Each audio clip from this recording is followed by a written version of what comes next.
The Dallas Stars suffered a gut-wrenching loss at the hands of the Vegas Golden Knights on Wednesday. On today's episode, I'll break down everything that happened and talk about why this game was so gut-wrenching. All of this and more coming up on today's Locked On Stars.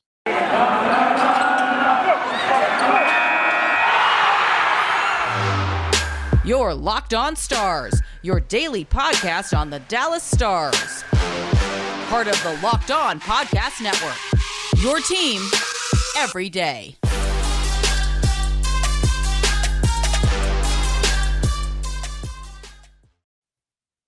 Howdy, Stars fans. Welcome back to the Locked On Stars podcast, part of the Locked On Podcast Network. Your team every day. I'm your host, Dane Lewis. It is Thursday, October 28th, and it's a sad day. It's a sad day, folks. I'm fresh back from the American Airlines Center. Got to go to the game last night against the Vegas Golden Knights. My brother got to be there with me. His first time seeing the Stars play at the American Airlines Center. My first time back at a Stars game, regular season Stars game, that is, with a full crowd. No capacity on the arena. It was super fun, very nice. Jason Robertson and Blake Como make their first appearances in the regular season. All was right in the world, and then the Dallas Stars blew it. We saw it a lot last year. Dallas struggling with, overtime and late games, closing out games, and they fell victim to that trope once again. The Dallas Stars, were carrying a 2-1 lead into the final minute of the game. The Vegas Golden Knights even it up. They go on to win in overtime. Absolutely heartbreaking. But we're here to break all of that down. But before we do all that, I want to say thank you for tuning in to today's episode of Locked On Stars. Whether you are a recurring listener or this is your first time here, I appreciate you stopping by. Thank you for making Locked On Stars your first listen of the day. Please subscribe and follow the podcast wherever you get your podcasts at. You can also subscribe on YouTube. I encourage you to do that as well. I believe we're around 50 subscribers right now, which is incredible. Based on the short amount of time that this show has been on YouTube, the growth has been great so far. I love to continue to see the channel growing there. You guys are the best. I really do appreciate you guys listening. With all that said, let's jump right into the game.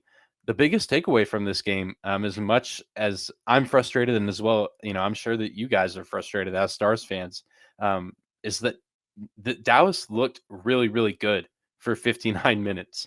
But unfortunately, that is not going to win you hockey games more often than not. You need to look good for 60 minutes. Here I was sitting at this game, thinking in my head, Anton Hudobin, player of the game. I get to talk about, his great performance. Dallas finally was able to put together a pretty solid 60 minutes of play. They get a win in regulation, and then all my dreams just come crashing down. But I think they played their best offensive game of the season. As crazy as that might sound, or, maybe you're hearing that and you're like, no, that's not true. They only scored 2 goals, but they deserve to win this game. Man, the heart and the intensity was there. They outshot Vegas 34-21, which seems fairly close. But if I'm not mistaken, Vegas had like 5 shots on goal at the end of the first period, and Dallas had, I think, 20-21. The effort was there, and they were dominating the game on every front, except, a lot of the shots weren't finding the back of the net, which is just unfortunate. Rupe Hintz, a guy, that I was hoping would finally, get in the scoring column as far as goals go. He had so many good looks at the net. There were so many times that, the whole arena was like, ooh, because, man, he had some fantastic looks, and it's just an absolute shame that, that he couldn't cash in. It's coming, though. It's soon. It is coming soon. I can feel it. That first Rupe Hintz goal is going to go in the net, and Stars Nation will rejoice. Alexander Radulov, a guy that I also wanted to see finally get a goal that, wasn't his shootout goal in Pittsburgh. He finally gets on the board. Luke Glendening, he gets on the board in a big way, off a nice Miro Heiskanen shot, a deflection there. But really solid offense, as far as shots go, but also the fore-checking was some of the best I've seen from Dallas in a long time. Maybe not even just this season, but just in a long time. Their hustle and drive to get the puck and, keep it in the offensive zone was unlike anything I've ever seen from Dallas in a while. And I was talking with my brother during the game in the first period. We were sitting kind of under the Canadian flag and the American flag in the American Airlines Center, if you've ever been to a game there. So, Vegas's goalie was closest to us to start the game. And so Wait, excuse me. No, Anton Hudobin was closest to us to start the game. Dallas is trying to score at the other end. Forgive me for getting my guys mixed up. But we were like, man, it feels like Dallas has just been, the puck has been on that end of the ice the entire first period, and even the second period, when Dallas was scoring on our end and Vegas was defending the end, we were closer to. Felt like Dallas was there, most of the game trying to shoot the puck. And obviously they scored. Alexander Radulov scored because the forechecking was that good. Dallas, just found the puck wherever it was and they went after it. They didn't always get it. The forecheck wasn't always successful. But man, they were trying almost every single time, that an offensive possession was broken up or after a shot on goal. Truly do love to see the effort from Dallas. Wasn't flashy by any means when I say that this was their best game of the season. But I think it truly was just in the way they play. I mean, I think they were playing what Dallas Stars hockey is all about at its best, and that's solid defense all around up until the very end, which we'll talk about a little later, and just high effort. Even when the shots aren't going in, you don't stop. You don't like Michael Jordan or LeBron James. If they keep missing shots, they're not just going to stop shooting. That's what the great ones do is, they keep trying and, eventually they're going to break through. And I think that is the case with Dallas. And unfortunately, it just couldn't happen. I think they deserve to have more than 2 goals on the board. And if you don't believe me by saying, that this is their best game of the season so far, even though this is a young season, take it from Coach Bowness. Rick Bowness said in his post-game interview, that he believes that this is the best that the team has played all season, that obviously it's a disappointing result. You hate to lose in overtime the way, that the Stars did lose, but you can go find it on Twitter. The Dallas Stars tweeted, a video clip of him saying that. So don't just take it from me. This, in the coach's perspective, this is the best game the Dallas Stars have played all season, despite an overtime loss. He seemed pleased with the shots on goal. Obviously, we talked a lot about the game Monday night. You saw the whole video clip of the timeout that Rick Bowness took to yell at his team for not shooting the puck. And that changed on Wednesday night. We saw Dallas, playing with a sense of urgency on the offensive end, and Rick Bowness was obviously satisfied with that. If I'm him, I'm not disappointed with the team. I'm disappointed in the loss, but I'm not disappointed that, the team by any means. Clearly, there's things to work on. There's things that they did poorly, especially near the end of the game. But when you look at the game as a whole from a bird's eye view, there's a lot of good to build on, and a lot of good to take from this game, as devastating as the loss as it was. So don't hear me say, that everyone should be happy and, cheerful, as a result of this game. Obviously, we expect, the Dallas Stars to win these kind of games against a team that I think they were better than going into. And I think they showed for about 59 minutes that they were the better team. And so, these kind of games, awful to look back on. These are the kind of games that'll hurt you later in the season. When the playoff races get closer and, every point matters. Thankfully, Dallas is able to salvage 1 point in this game. But overall, disappointing, but probably the best game they've played all season, which says a lot, because there's still so much that can be improved upon for this team. And we'll talk about that a little bit later. But before we move on to our next talking point of today's episode, I want to take a moment and thank one of our amazing sponsors, and that is BetOnline. BetOnline is back and better than ever with a new web interface for the start of basketball season with more props, odds, and lines than ever before. BetOnline remains your number one spot for all the basketball and football action this season. Head to the new updated desktop or mobile website to sign up today and receive your 50% welcome bonus on your first deposit. Just use the promo code LOCKEDON to receive your bonus. From basketball, football, postseason baseball, NHL, and UFC, right to your favorite Vegas casino games, don't wait to take advantage of all the amazing offers available for the 2021 season. BetOnline is the fastest and easiest way to bet all of your favorite sports. BetOnline, where the game starts. Moving on to our next segment of today's episode of Locked On Stars, your first listen of the day. Just want to take a minute and kind of talk about what you could call some silver linings. Obviously last segment was kind of a mixed bag of like some good and some bad, and then we'll talk about some more of the bad this period as well. But just maybe some things to kind of take a step back on from this game against Vegas, look at and assess, and kind of starting out. I'll come out and say this, and I don't think I'm alone in this by any means. But I think Vegas's first goal was kind of a fluke. Obviously, I didn't even know this during the game, just because or, I don't think, maybe it was announced and I wasn't listening or just, missed it. But it looked like to me the shot that went in from Shea Theodore was just, kind of a slap wrist shot that goes into the net. I found out later after watching the highlight that it ricocheted off Esa Lindell's shin. But even then, Anton Udobin was kind of sitting on the puck and it just kind of barely slides past him. Just unfortunate that he was trying to defend a shot that was ricocheted. I think if that shot doesn't bounce off Esa's shin pad, that Anton Udobin makes that save easily. Obviously, he was in the position to make the save, but it's hard to adjust when the puck takes an unexpected bounce, especially off one of your guys. So very unfortunate. If you're a Vegas fan, first of all, how did you end up here? I'm glad you're here, glad you're listening, but how did you end up here? But I'll come out and say it. I mean it wholeheartedly. I think it was a fluke goal. Also, very rude of Vegas to score in the middle of Jeff K's announcement of the Stars goal that was scored just a few minutes earlier. Totally killed the vibe. Absolutely rude. How dare you, Shea Theodore, score that goal? How dare you? That's all I can say. But then at the end, Dallas just truly, for lack of a better term, fumbled the bag on the last goal.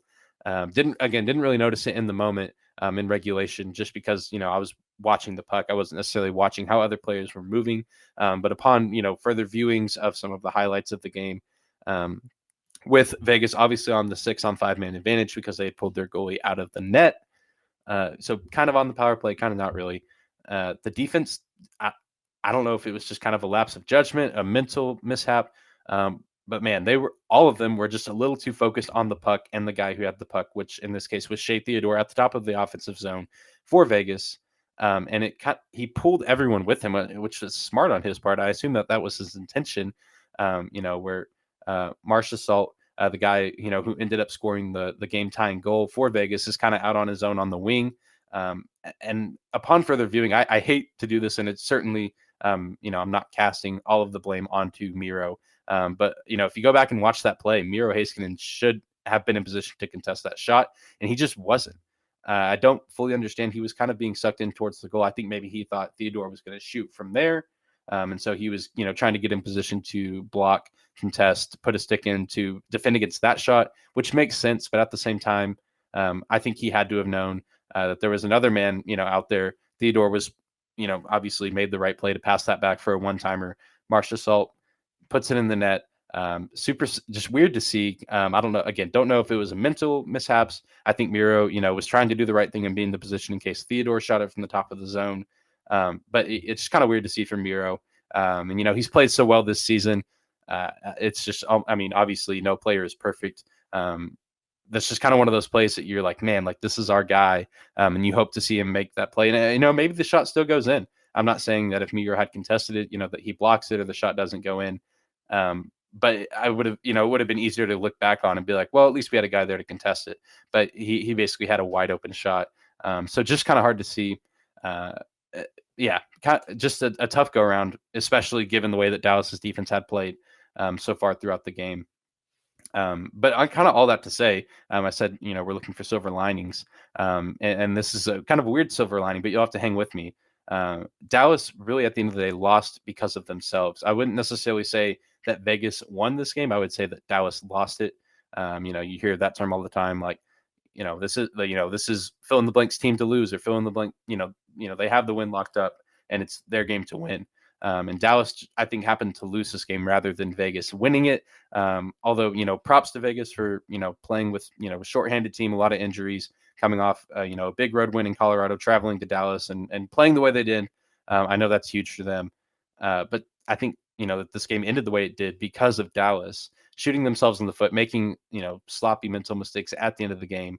And hopefully this doesn't become a bad habit like we saw last season. But I think the Stars as a team can build on this, and the Stars fans, I think we can rest somewhat easy knowing, that Dallas recognizes that, they made these mistakes and that these can be worked on. These can be fixed. It wasn't like we lost this game because we were outright dominated by our opponent. Dallas had a chance to win this game. They should have won this game. And it's just a matter of them fixing themselves. It's a long season. You look at, I think Alexander Radulov said it best at the end of the game. He basically said, it's a long season. And as long as guys, come to work and put their work boots on, he said, and focus on the little things, that the team's going to be okay, that the team's going to be fine. it's just a disappointing loss, and it's a long season. Alexander Radulov made that point in his post-game presser as well. And Luke Glendening also said, in his presser, it's a tough night for the team, but it's a night that the team can build off of. Whether it's for mental fuel, or they can look back at the good things that happened and they can say, hey, this happened. Why did this happen? And then build on that and take what you did tonight and enforce that in other games and see if you get the same result. And it may not yield the same result. We may not be getting as many high quality looks at the net. But I think the gift of this team is they have a ton of veterans, and the veterans know that you can't play the game the same every single night. You have to adjust and you have to learn on the fly. And Rick Bowness is a smart coach. He's been in this league for a long time. He knows what he's doing. And so this team is just getting things figured out. It's early in the season. It's a long season. And we just have to be in for the long haul. And I think we're going to really, really see what this team, what the Dallas Stars are made of over these next few weeks, because their schedule is truly a mixed bag. They play Ottawa on Friday. That's a must-win game. We can win this game. Ottawa has not off to a very good start this season. I believe they have 2 wins. So Dallas is one of their 2 wins on the road, but they'll be playing at home on a Friday night. Should be another huge crowd, similar to the crowd that we saw last Friday against Los Angeles. And then Dallas goes on the road again for another 3-game road trip, Canadian road trip at that. Well, they will play Winnipeg, huge divisional game right there. They'll play the Calgary Flames and then the Vancouver Canucks. These are all pretty good teams, all off to a pretty good start. But I don't see any reason why the Dallas Stars can't hang with any of these teams. None of these games, I believe, will be back-to-backs. I believe that there's at least 1 or 2 days in between each game. So there's traveling thrown into all that.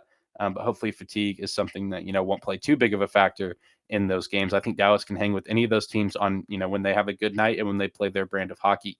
After those games, we have Nashville and Philadelphia at home, 2 not so good teams, 2 teams kind of off to a, tough start to start the season. Although at the time of recording this, Philadelphia just ended their game with the Edmonton Oilers, where they won and they beat the Edmonton Oilers and gave them their first loss. So maybe Philadelphia is on the come up, but also this is the NHL and any team can win on any given night. And then after those games, 2 home games, Nashville and Philadelphia, mid-November, it gets tricky. Detroit off to a good start this season. Minnesota off to a really good start this season. Big divisional game. St. Louis undefeated as of right now. Big divisional game. Colorado off to a shaky start, but they're the Colorado Avalanche with a lot of talent on the roster. They're getting things figured out as well, similar to Dallas. Another challenging game, and that carries us to around Thanksgiving-ish. And so we're really going to find out, what this team is made of, what their true colors are from now until about Thanksgiving time, just because this is a very mixed bag of a schedule. Some really, really good, high-quality opponents here, some maybe not so good opponents. But, the question is, can Dallas beat those teams that aren't so good? Can we beat them and beat them soundly? Can we do the little things right to win those games? And the question against the big teams is, can they hang with the big teams? They may not win all the games. They certainly probably won't win all those games. But, can they hang? Can they, force overtime, maybe salvage some points when it looks like otherwise, they could lose and get no points at all. So I'm excited for the challenge ahead for the Dallas Stars, even though this game against Vegas was disappointing.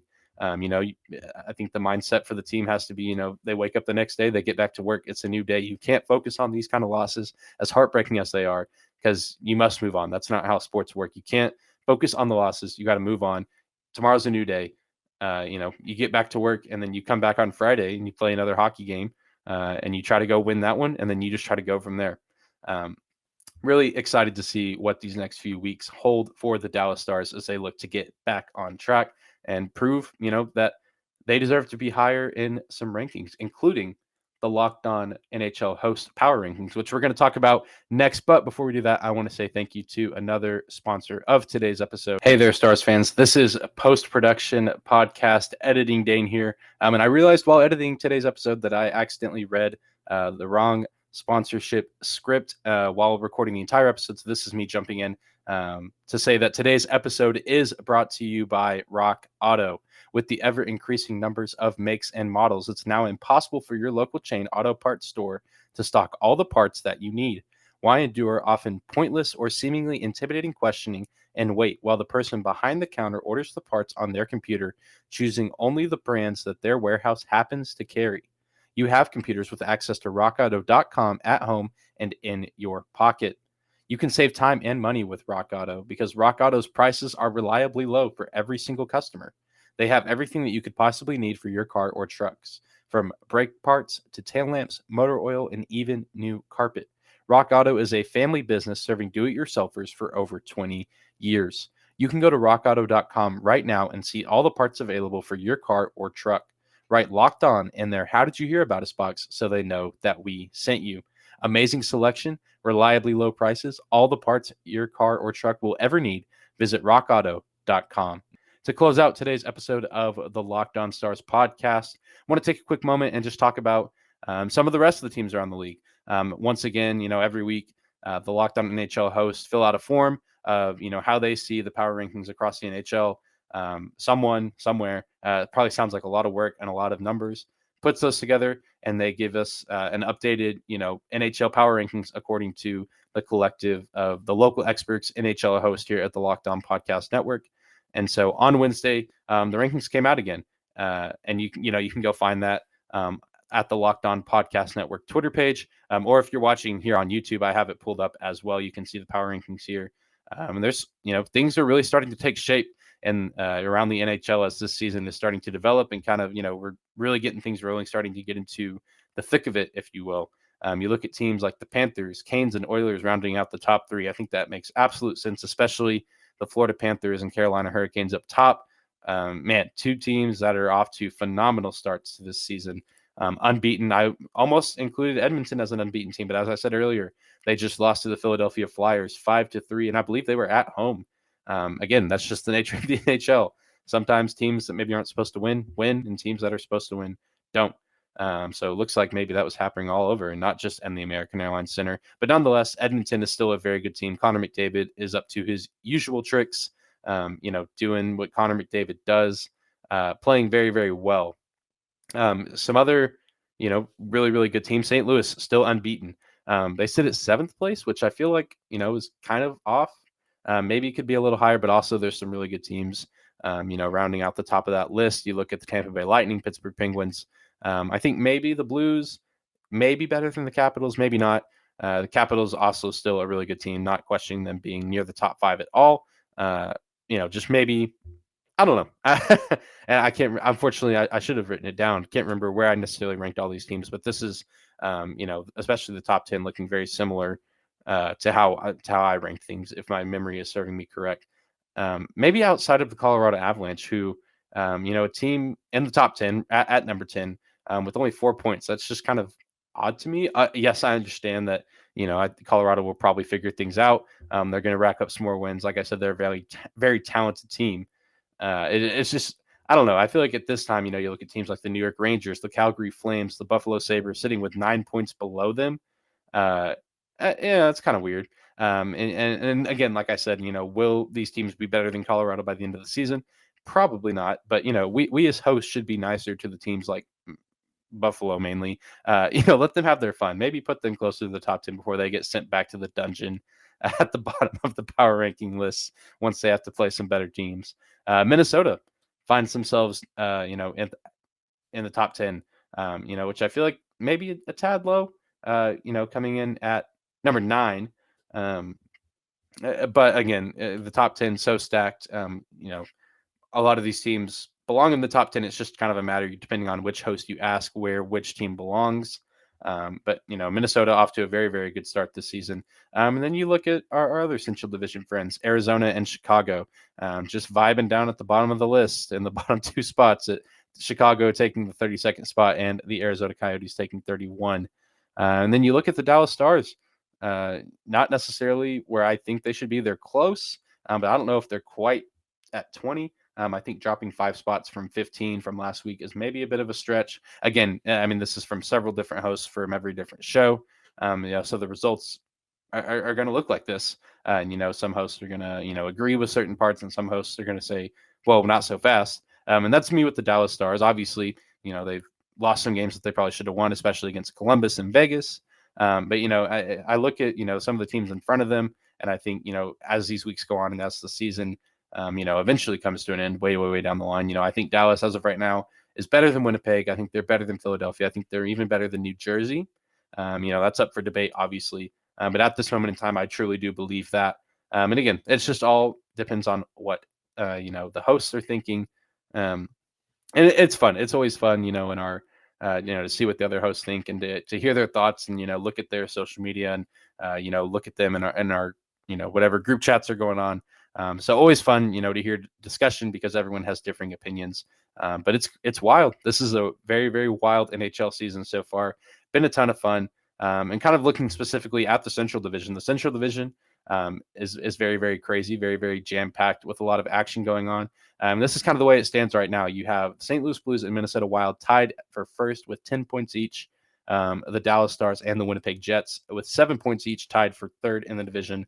I just feel like the way Dallas has played, especially their last few games, that they're very lucky to even be tied for third place in the division. But here we are. We will definitely take that. It could be a whole lot worse. You have the Nashville Predators with 6 points. Nashville, playing some so-so hockey right now. We'll kind of see which way they go, which trajectory they take. Will they plummet or will they, maybe continue to rise and be a sneaky, team that's trying to make, budge their way into the playoffs come the end of the season? Colorado Avalanche with 4 points. Again, I don't see any reason why Colorado won't, climb back up and get back to what many people expected them to be, and that is one of the best teams in the Western Conference. The Chicago Blackhawks with 2 points, and of course, the Arizona Coyotes with 1. So that's kind of the outlook of the Central Division right now. Again, absolutely insane. St. Louis and Minnesota, obviously the heavy front runners right now. Winnipeg and Dallas kind of hovering right below them. Teams with a lot of potential that maybe will catch up and we'll have an exciting 4 or 5 team race for the top spot in the division. In this early part of the season. That's, this is the really exciting part to kind of see which teams are going to separate themselves from the rest, both going up, but also going down. But that's going to do it for today's episode of Locked On Stars. Thank you again for making Locked On Stars your first listen of the day. Now go make your second listen of the day, the Locked On Fantasy Hockey Show with Scott Cullen. That man can help you win your fantasy hockey leagues. He has so much knowledge and expertise from all of his years of hockey insight.